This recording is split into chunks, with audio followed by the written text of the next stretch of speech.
Hello Internet, it's me Josh, the Aging Gamer. So when I started this YouTube channel about 6 years ago, there was a lot of games I wanted to talk about, a lot of games I had planned to review, and for the most part I did a lot of those. A lot of games from my childhood that I love and wanted to share my thoughts and opinions with you guys. But there's one game that was always in the back of my mind that I wanted to do, and that was Rocket Knight Adventures. I loved this game as a kid, and I find as time goes on it's getting more and more obscure. So today, I'm going to finally talk about it. I'm going to finally review it. I don't know why it took me 90 other retro reviews just to get to this point, but here we are. Ladies and gentlemen, let's talk about Rocket Knight Adventures!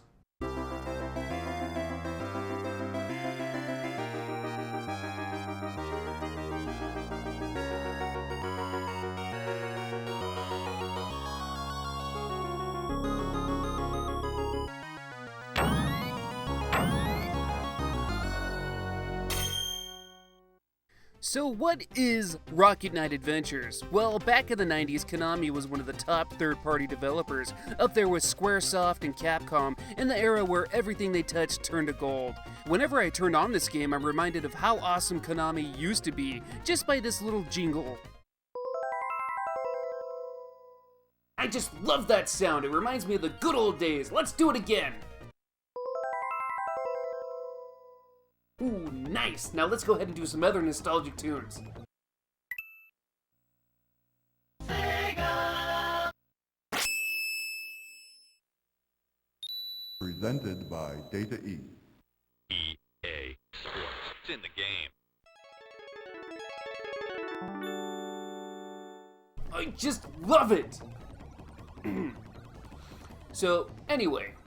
In 1993, Konami released Rocket Knight Adventures on the Sega Genesis. The game stars our awesome possum hero. No, not him. I'm talking about Sparkster. He's the leader of the Rocket Knights, and he's set on saving the kingdom of Zebulos from the evil Emperor Devlagus Devatindos and save Princess Sherry from his arch-rival Axel Gear. So this game is a side-scrolling platformer. As Sparkster, you'll be fighting off the evil pig army throughout the game. You're armed with your trusty sword, which is so powerful that when you swing it, bursts of energy will come out of it. Most importantly though, you're equipped with your rocket. By holding down the B button, you'll charge up your pack, then release the button to take off. Sparkster's rocket can be used in a variety of ways. Use the rocket boost to launch yourself for a strong strike, use it to bounce yourself off walls, or just use it for a super jump.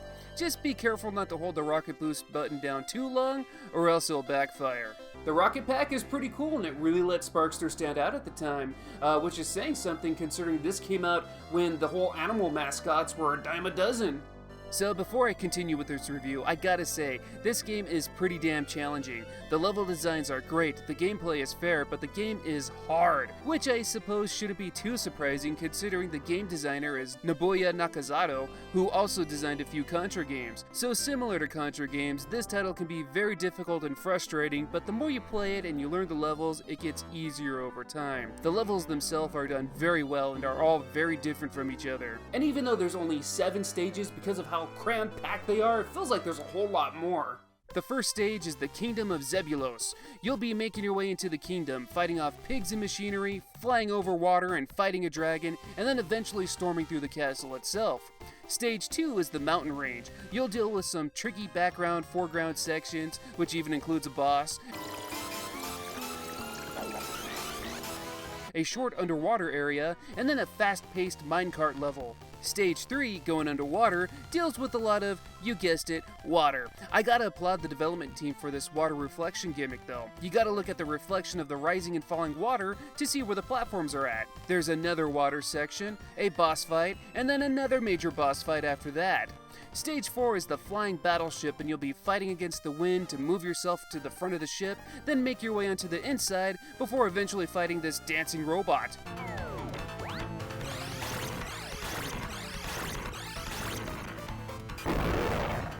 Stage 5 is the Kingdom of Devotindos. You'll be flying through the air, battling pigs, racing to an exit against machines so you don't get one-hit killed, using a platform to navigate your way through spikes, and then having a rock'em sock'em robot battle with Axel Gear.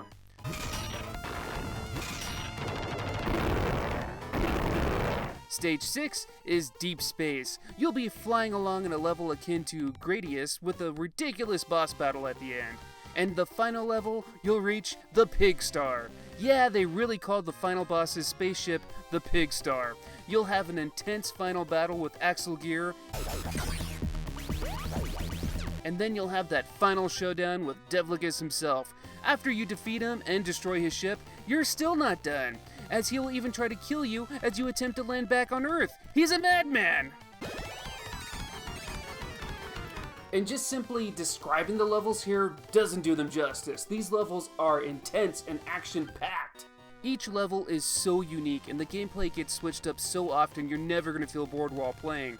And there's so many boss fights in this game. It really feels like you're taking down a whole army by yourself, but each boss fight is totally different and very creative. Each level is also accompanied by daring and heroic music.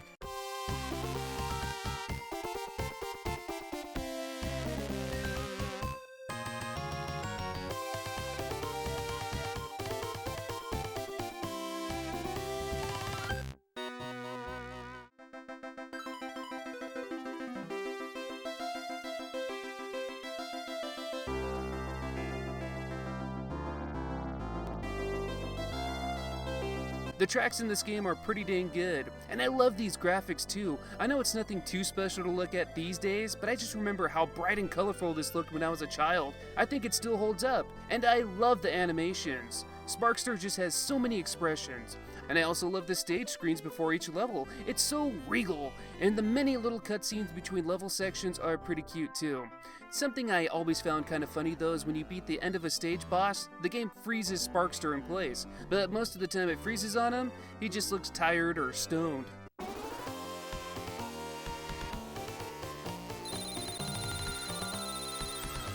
So I've been stroking this game quite a bit, and this is usually the part of the review where I stop and I say, hey, it's a good game, but here's all the bad stuff.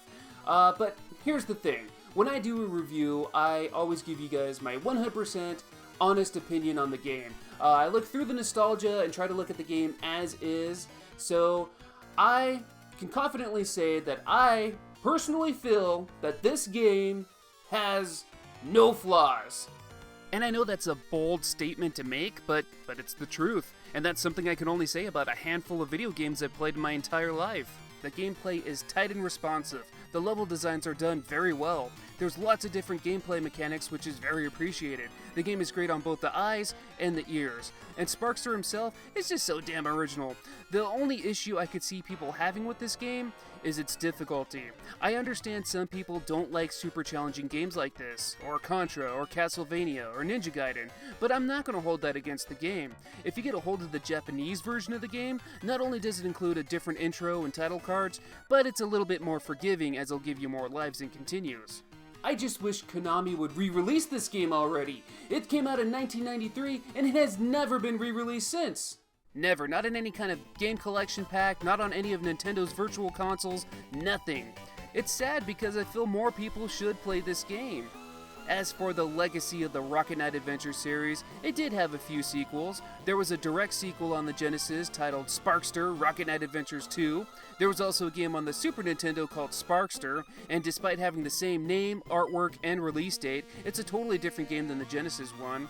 And then in 2010, we got the game Rocket Knight, that was released digitally on the PlayStation Network and Xbox Live Arcade. I didn't really care for this game. I actually found it kind of boring, and it just didn't really capture the spirit of the first.